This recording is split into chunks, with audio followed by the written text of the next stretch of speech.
Hey everybody, I hope your day is going great so far. What we're going to do is talk about ChatGPT and the transcript that's in YouTube, uh, and how the two can sort of meld together and how we can use them both for our students and students to students and teachers to students and teachers to teachers. So the first stop is to go to the three bubbles underneath a video. Here I've got the explosive history of hydrogen, and the reason I'm using this is because the language is generally a little bit highbrow for 9-year-olds or 10-year-olds in the primary school. But you'll see how I can change this by copying and pasting this text and the bit that I want, because the visuals are excellent. However, the language can sometimes be far too advanced for our younger learners. So I'm going to copy and paste this, put this into a Google Doc. You can see that the grammar is completely missing here. But in ChatGPT, what I'm able to do is go and make the text grammatically correct and pop it in there and say, can you make it grammatically correct for me so I can read it? It paragraphs it. You can see that it understands what it is that's been given. And then what I'd like it to do is go and make it readable for a 9 or 10-year-old. And so it simplifies it for this child. But because I may be using it with an EAL child, what I'd like to do is give a little bit of scaffolding and translate it into Thai.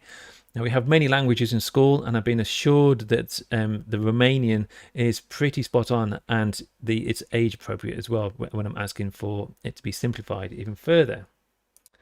So what I'm able to do next is use the transcript function to take things a little bit further. And what I can do is talk with my students, and they can give a child-friendly, a child-led evaluation of what it is they're learning about, and how they feel about it, what they can do next. And I can take their transcript again, make it grammatically correct, and make it readable.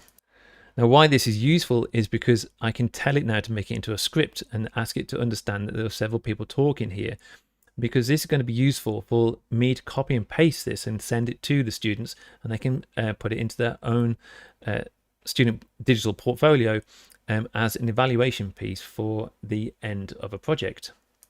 Now, this brings us up a level, because there are many times in the primary school when students can speak far better than they can actually write, especially for the younger learners that are lower down in the primary school.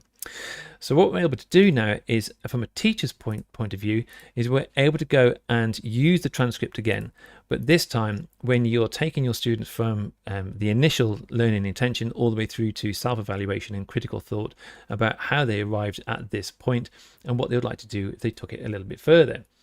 Because now we're able to go and give them two options and say, this is the first chat, this is the second chat, and you can compare the two. Now, this is really important for us as teachers, because our questioning technique can then be assessed by using ChatGPT. So over in ChatGPT, we're able to go and just engineer ChatGPT to be somebody else, and we can have a game of make-believe. And so if you ask it to have a game of make-believe, it'll quite happily do that. And in this case, I've chosen Barak Rosenshine, who is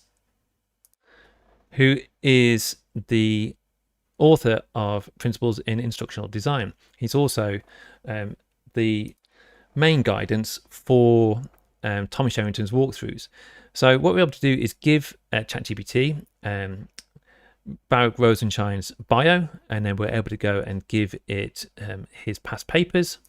And we can also use some of the videos as well of Barak Rosenshine on YouTube, and using the transcripts again to sort of bolster and create a whole persona of Barak Rosenshine.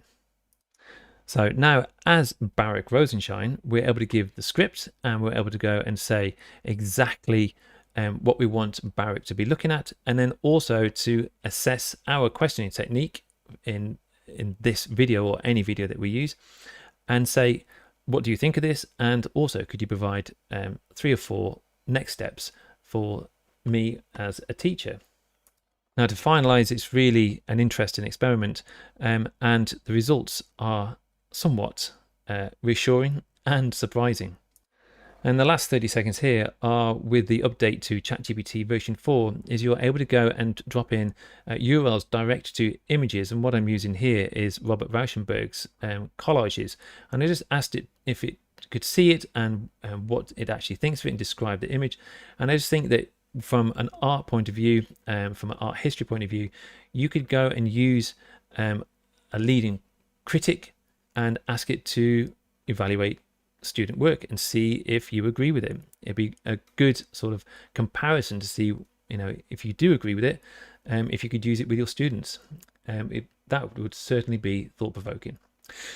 I hope this has been good for you and fun and useful. Thank you very much.